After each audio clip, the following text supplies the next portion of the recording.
जुआर कलिंग त्यार के स्वागत देखुन आमर गंधमार्दन पाददेश जेनटा डुडुम दरारे हौ जे पारंपरिक खाद्य बिहन और जैव विविधता मेला से लगे इन गोटे मीटिंग चली आसुन आज्ञा मन पचरामा इरा काଣା होचे आर उद्देश्य काଣା आज्ञा इन काଣା कार्यक्रम होचे तार उद्देश्य काଣା अच्छे आज्ञा आज्ञा नमस्कार आरसीडीसी संस्था तरफ ये अंचल गंधमार्दन अववाहिका अंचल जैव विविधता मेला 2026 पालित होचे एटा पाखापाखि 5 वर्ष है प्रति वर्ष ये अंचल पालित होची ई जगह आम देसी बिहन देसी खाद्य जेन परंपरा अच्छे ताके बचाबार लगी बोलिए यहाँ आम गोटे प्रयास चली आमर देसी जिनिस के बचाई रखबार लगी इन कार्यक्रम होता बेले 5 वर्ष है आज्ञा कहन आम सागे आउ जन आज्ञा अच्छा पचरामा आज्ञा ये जेन कार्यक्रम हो तार उद्देश्य काଣା अच्छे आज्ञा आमर ये कार्यक्रम तार उद्देश्य है जे वर्तमान रासायनिक सार औषध एवं विष द्वारा समस्त आमर एरियाटा खराब हो सारी जमी माटी पानी पवन नष्ट हो गलान तार सुरक्षार लगी आमे लोक मानकु देसी बिहन के ग्रहण कर देसी खत के व्यवहार कर देसी खत उत्पादन कर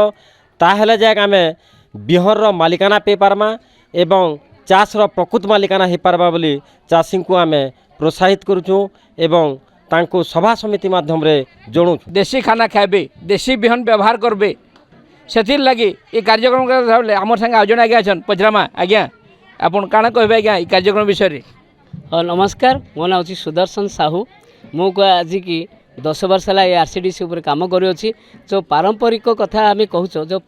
पारंपरिक बिहन एवं खाद्य एवं जैव विविधता ता सहित जो संस्कृति रही पर्वपर्वाणी रही किंतु चाष सहित जड़ित होकर रही सेटा केमती बंचब एवं लोक मैंने केमती बंचे जीवन जीविका सहित एवं आम देसी पद्धति केमती तांकर लोक मान पाखक जापर से चाष काम करें एवं कम खर्च में केमती लाभवान हो पारे एवं तांकर खाद्य खाई केमती रोगमुक्त हो पारे सेटा हूँ आमर मुख्य उद्देश्य एवं निजे बंचिले अन्य को बंचाई पारे एवं पाणीपाग परिवर्तन को लेकर यह कार्यक्रम करा देखो देसी जिनिस के बचाबार लगे आज्ञा माने इरा कार्यक्रम करिछन आमर संगे आउ जन आज्ञा अछन पचरामा आज्ञा ई जेन कार्यक्रम होइछे इरा तो बहुत लोक दाइछन काଣା कहबे उबरे आज्ञा एटा बहुत सुंदर कार्यक्रम टे लोक मन को सचेतन करवार लगी एटा बहुत बड़ निहाती भाव बड़ कार्यक्रम महान कार्यक्रम कहले अत्युक्ति नहीं हुए ये जेन जैव विविधता मेला करा जाउछे इतार द्वारा लोक माने सचेतन हेबार संगे संगे निजर देहर मध्य सुरक्षा करि पारबे आउ निजर समाजर मध्य मंगल करि पारबे देसी बिहन जदि से माने व्यवहार करबे तो से माने निजे सुस्थ रहबार संगे संगे निजर परिवेश के निजे रक्षा करि पारबे जेहेतु चाषी मान को कहा जाउछे जे इमाने होचन पेट जेन आमर लोक माने जहाँ आम खाद्य खाऊँ सेमानकर पेट पुराबार इमाने गोटे गोटे माध्यम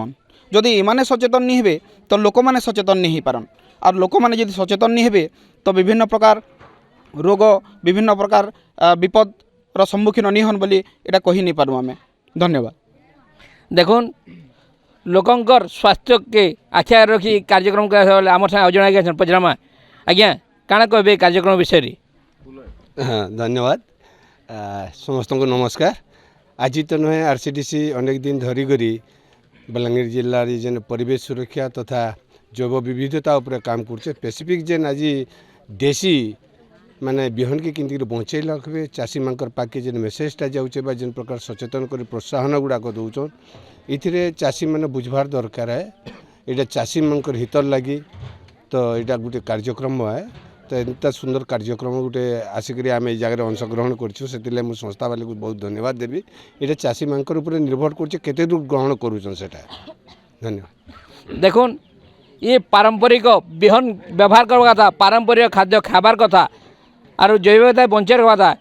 ये नारा देकर ये कार्यक्रम होते बेले आम संगे आउ जन आज्ञा पचरामा आज्ञा आप आसीचन जेनटा मेला करा होचे जैव विविधता मेला काଣା कहबे आज्ञा आज्ञा इटा आमर गंधमार्दन पाददेश आमर गंधमार्दन सुरक्षा एक्शन कमिटी जरिया भी आम आंदोलन करी आसुचु जे परिवेश सुरक्षा कर परिवेश सुरक्षा आम जंगलटा के रखला संगे संगे चाषी माने भी तांकर चाष काम रे जैविक चाष करवार कथा एबे कंपानी बिहन कंपानी सार कंपनी औषध आसिकी परिवेश के बहुत नष्ट करदेलान लोग रुग्णा होचन विभिन्न प्रकार नुआ नुआ रोग आसुचे तो इथिर लगी पारंपरिक खाद्य शस्य जेन अच्छे से रोग प्रतिषेधक शक्ति अच्छे आमे जदि पारंपरिक खाद्य खाएमा बेले आमे निरोग रहमा इथिर लगी जेन प्रयास करिछन आरसीटीसी संस्था आमर अंचल रे बढ़िया गोटे सचेतन करिकरी लोकन को प्रभाव पड़ुछि लोग पारंपरिक बिहन व्यवहार करबे पारंपरिक खाद्य खाबे तार संगे आमर जेन जैव विविधता जेताके बंचे रखबे सेथिर लगी मेलाटा कराई था बेलके समस्ते आरसीटीसी संस्था के धन्यवाद देछन। पाटनागढ़ सुधाकर दास कलिंग तिहार।